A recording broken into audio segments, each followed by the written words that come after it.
Muslim, nagtitinda ang paninda, Christmas tree.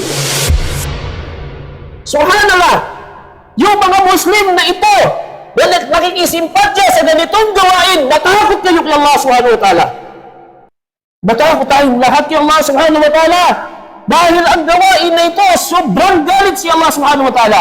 At kung diyan ka maabutan ng kamatayan, sa panahon na nakikisimpatya ka sa mga tao na itinuturing na si Allah ay nagkaroon ng anak, ikaw ay nabibilang sa nagtatambal kay Allah subhanahu wa ta'ala.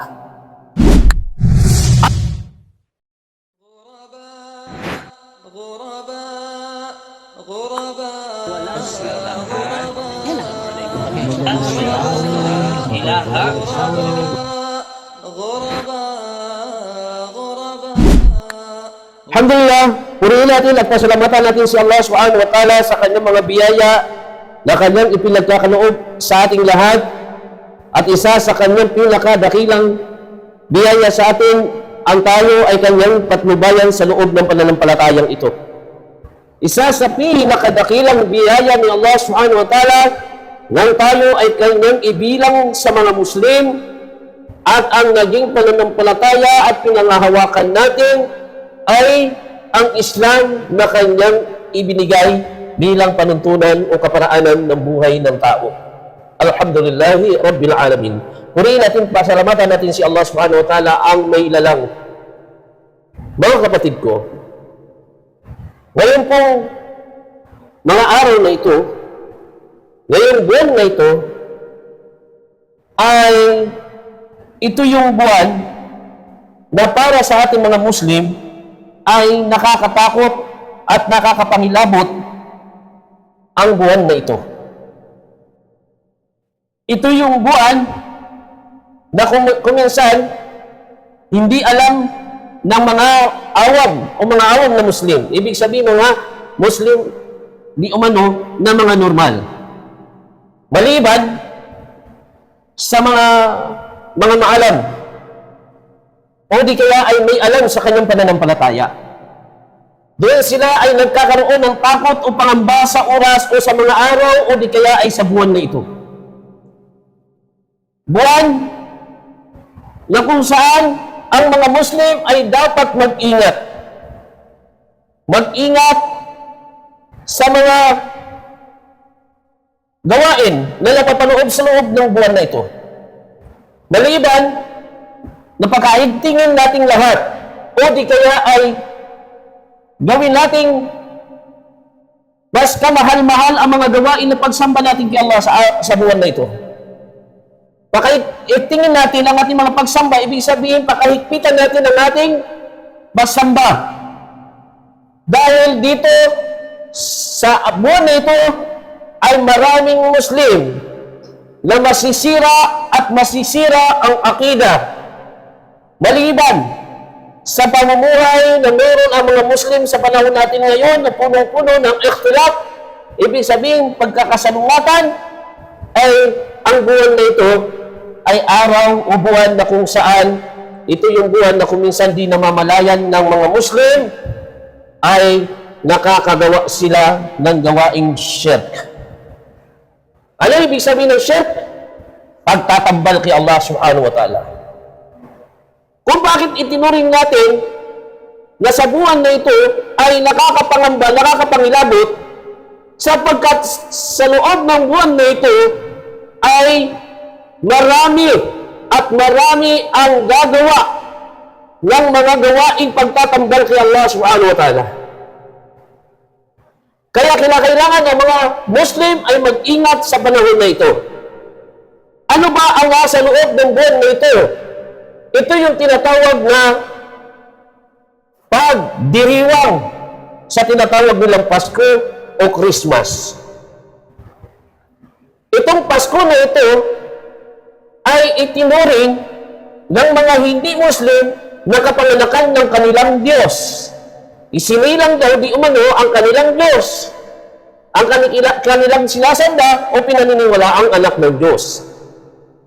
Kaya kung ikaw na Muslim, kung bakit nakakapangilabot para sa iyo, dahil ito ay shirk.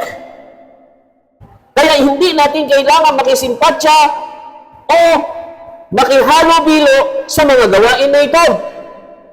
Kaya natin binibigyan ng matinding pagtalakay ang tinatawag na Christmas sapagkat marami sa mga Muslim na di nila namamalayan ay nakikisimpatya sila sa mga gawain na nasa ilalim o nasa loob ng pagdiriwang ng Pasko o Christmas. Alam nyo mga kapatid, sa ngayon, kailangan lalo tayo mag-ingat dahil alam ng mga hindi Muslim, alam ng mga kababayan nating hindi Muslim na ang mga Muslim ay hindi pwedeng magdiwang ng Christmas o Pasko. Kaya naman ang ginawa nila ay year-end party. Para daw di umano makasama ang mga Muslim at ang mga iba pang reliyon na di naniniwala sa Pasko. No? Nakatatakot o di kaya ay nakakapangilabot na ang isang Muslim hindi niya naunawaan. Ilan sa mga kabataan, ilan sa mga magulang, pinapayagan nila ang kanilang mga anak na sumali sa ganitong mga selebrasyon o pagdiriwang. Samantalang, kung ating babalikan ang ating pananampalataya, dalawa lamang ang pwedeng ipagdiwang ng mga Muslim sa kanilang pamumuhay. Pinakamalaki at pinakadakilang dapat ipagdiwang ng mga Muslim ang Eid al-Fitr pagkatapos ng buwan ng Ramadan at ang Eid al-Adha pagkatapos ng Hajj. Maliban dito ay wala na tayong piling ipagdiwang, mga kapatid ko. Kaya kahit na anong lusot, kahit na anong sabihin ng mga hindi Muslim, kahit sabihin pa nilang yan ay hindi angkop sa tinatawag na Pasko o Christmas, kahit na tawagin pa nilang year-end, hindi na tayo kailangang sumali o makibahagi nito. Mga kapatid ko, babala ito sa bawat isa sa atin kung bakit sinasabi natin nakakapangilabot sapagkat sinabi ni Allah sa banal na Quran dito sa Surah Al-Maryam sa chapter 19 verse 88 hanggang 93 ng banal na Quran. Ano ang sabi dito ni Allah subhanahu wa ta'ala? A'udhu billahi minash shaitanir rajim. وَقَالُوا اتَّخَذَ الرَّحْمَنُ وَلَدًا. Ang sinasabi daw nila, وَقَالُوا اتَّخَذَ الرَّحْمَنُ وَلَدًا. Sinasabi nila na ang mapagpala, ang mapagbigay. Sino yun? Pinakamapagbigay, pinakamapagpala. Si Allah. Ay sinasabi nilang ito ay nagkaroon ng anak. لَقَدْ جَعْتُمْ شَيْئًا عِدَّةً. At katiyakan na sila ay nakagawa ng napakasama. Kita ho ninyo? Ibig sabihin, yung mga tao na nagsasabi na si Allah ay nagkaroon ng anak, sila ay nakagawa ng napakasama. Na kung tawagin ay nakakapangilabot na gawain. Kung paano tinuturing na nakakapangilabot sa Islam, sinabi ni Allah sa banal na Quran, تَكَادُ السَّمَاوَاتُ يَتَفَطَّرْنَ مِنْهُ وَتَنْشَقُّ الْأَرْضُ. Allahu Akbar. Ulitin natin. تَكَادُ السَّمَاوَاتُ يَتَفَطَّرْنَ مِنْهُ وَتَنْشَقُّ الْأَرْضُ وَتَخِرُّ الْجِبَالُ هَدًّا. Ano sabi dito ng banal na Quran kung bakit napakasama at nakakapangilabot? Sabi ni Allah subhanahu wa ta'ala sa kanyang galit, laki ang galit ni Allah subhanahu wa ta'ala. Subhanallah. Sobrang galit ni Allah subhanahu wa ta'ala. Na ang galit ni Allah subhanahu wa ta'ala sa pagtuturing na siya ay nagkaroon ng anak, halos mapunit ang mga kalangitan, mahati o mabiyak ang kalupaan, mawasak, madurog ang mga kabundukan dahil sa galit ni Allah subhanahu wa ta'ala. Andaw lirrahmani walada. Sa pagsasabi na si Allah ang pinakamahadagin ay nagkaroon ng anak. وَمَنْ يَنْبَغِي لِلرَّحْمَنِ أَنْ يَتَّخِذَ وَلَدًا. Samantalang sinasabi ni Allah, hindi nararapat sa pinakamapagbigay o pinakamapagpala na si Allah subhanahu wa ta'ala ay ituring na nagkaroon ng anak. إِن كُلُّ مَنْ فِي السَّمَاوَاتِ وَالْأَرْضِ إلا آتي الرحمن أبدا. Samantalang sinasabi ni Allah ang lahat ng nasa kalangitan, nasa kalupaan, sila ay walang iba sa harapan o kay Allah subhanahu wa ta'ala ang mapagbigay o pinakamapagbigay. Silang lahat ay mga alipin ni Allah. Ibig sabihin, ano man ang nasa kalangitan, ano man ang nasa kalupaan, ang tawag sa kanila, sa mga taong yan, na nilalang ni Allah subhanahu wa ta'ala ay mga alipin, hindi anak ni Allah. So wala tayong paniniwala sa sinasabing anak ng Diyos. So kung ikaw na Muslim, nakikisimpatya ka sa ganitong gawain, anuman ang gawain na inuugnay sa tinatawag na Christmas o Pasko, at ito ay iyong ginagawa, matakot na kay Allah. Matakot na kay Allah. Mga kapatid, ano ang nararamdaman ng isang mananampalatayang Muslim? Hindi ba dapat magalit tayo? Hindi ba dapat lumayo tayo sa ganitong gawain? Kung si Allah ay sobra ang kanyang pagkagalit, halos na mapunit ang kalangitan, mabiyak ang kalupaan, madurog ang mga kabundukan sa galit ni Allah subhanahu wa ta'ala, tapos ikaw na Muslim, natutuwa ka, nagkakaroon ka ng kasiyahan sa iyong puso. Subhanallah. May mga Muslim na ginagawa nila, nagre-regalo pala. Subhanallah. Nagre-regalo. May mga Muslim, nagtitinda ang paninda, Christmas tree. Subhanallah, yung mga Muslim na ito, na nakikisimpatya sa ganitong gawain, matakot kayo kay Allah subhanahu wa ta'ala. Matakot tayong lahat kay Allah subhanahu wa ta'ala.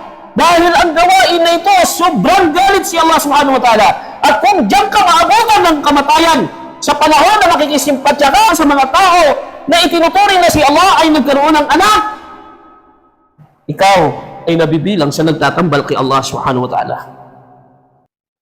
At tandaan, sinabi ni Allah subhanahu wa ta'ala, Inna Allah la yaghfiru ay yusraka bihi. Sabi ni Allah subhanahu wa ta'ala, katiyakan na si Allah subhanahu wa ta'ala, hindi niya mapapatawad. Sino? Inna Allah la yaghfiru ay yusraka bihi. Ma duna dhalika liman yasha. Yung sinasabi dito, sa ayang ito, ang hindi niya mapapatawad yung mga taong nagtatambal kay Allah. Subhanallah.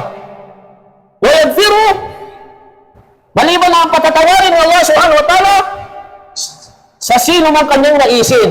Ibig sabihin, yung mga kasalanan maliban sa pagtatambal kay Allah subhanahu wa ta'ala ay mapapatawad ni Allah subhanahu wa ta'ala. Mapapatawad ni Allah subhanahu wa ta'ala. Kaya mga kapatid ko, mag-ingat tayong lahat sa panahon na ito.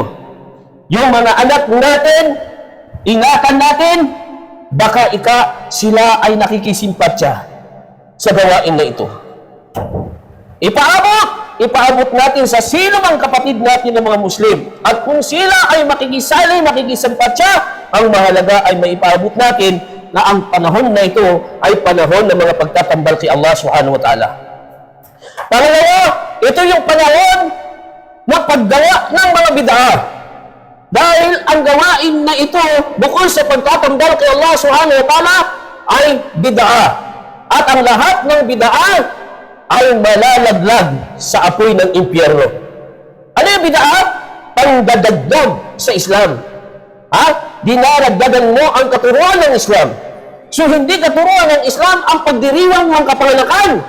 Kaya tayong mga Muslim, isa yan sa dahilan kung bakit hindi tayo nagdiriwang ng ating kapanganakan, sapagkat ito ay malaking pangdaragdag sa katuruang Islamiko. Kaya mga kapatid ko, ito ay bunga din ng tinatawag na Christmas o Pasko. Kaya matakot tayong lahat kay Allah subhanahu wa ta'ala. Aqulu quli hada, wastaghfirullah li wa lakum, wa lisairil muslimin min kulli dhanbi, fastaghfiruhu innahu huwal ghafurur rahim.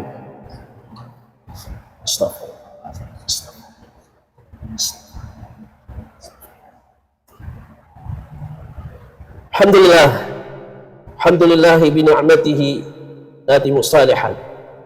Ashhadu an la ilaha illallah wahdahu la syarika lah wa ashhadu anna Muhammadan abduhu wa rasuluh. Mga kapatid ko, tunay na ang ating pagiging Muslim ay kinakailangang mapanghawakan natin. Sapagkat laging binabanggit sa mga khutbah, sa pagbibigay ng khutbah ng khatib ng mga taong nagpapaalala sa Islam, ay laging sila sabing, wala tamutunna illa wa antum muslimun. Na ito ay laging mababasa sa banal na Quran. Huwag ninyong hayaan na kayo ay abutan ng kamatayan na hindi Muslim. Ito ay pinapaalala lagi sa atin ng banal na Quran. Kaya bilang isang Muslim, matakot tayo sa mga ipinagbabawal ng Islam. So isa sa pinaka, hindi lang pinagbabawal, kundi bawal sa ating mga Muslim ang pagsasagawa ng pagtatambal kay Allah subhanahu wa ta'ala.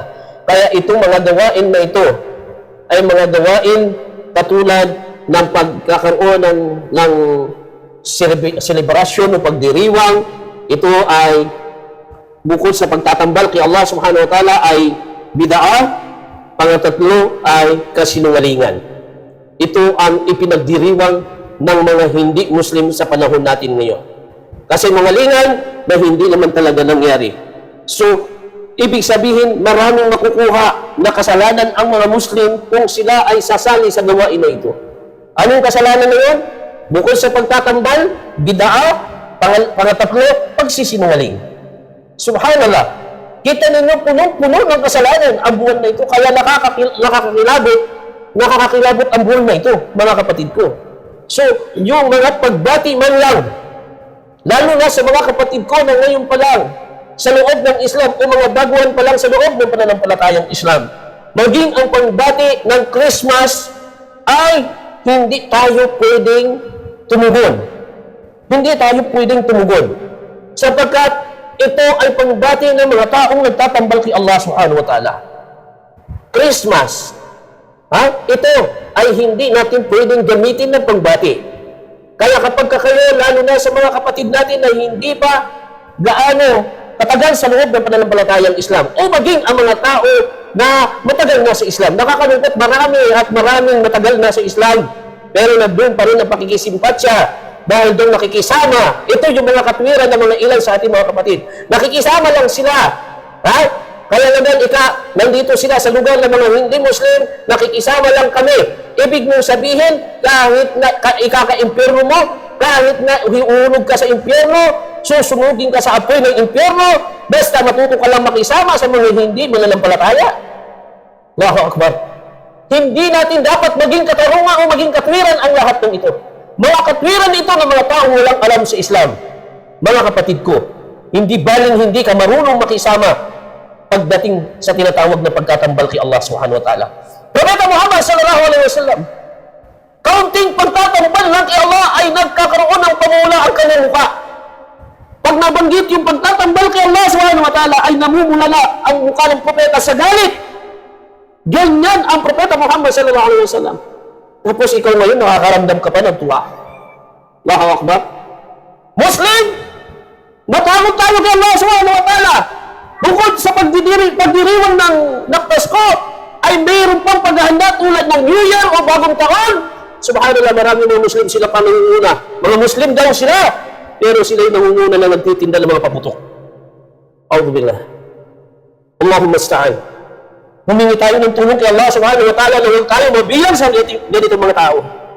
Humingi tayo ng tulong kay Allah subhanahu wa ta'ala na ilayo tayo sa ganitong mga tao. Mga anak natin, pakaingatan natin mga kapatid ko. Ito ang nakakatakot na buwan. Hilingin natin kay Allah subhanahu wa ta'ala na patuloy ang kanyang gabay sa atin. Hilingin natin kay Allah subhanahu wa ta'ala na kahabagan tayo ni Allah subhanahu wa ta'ala at tulungan niya tayo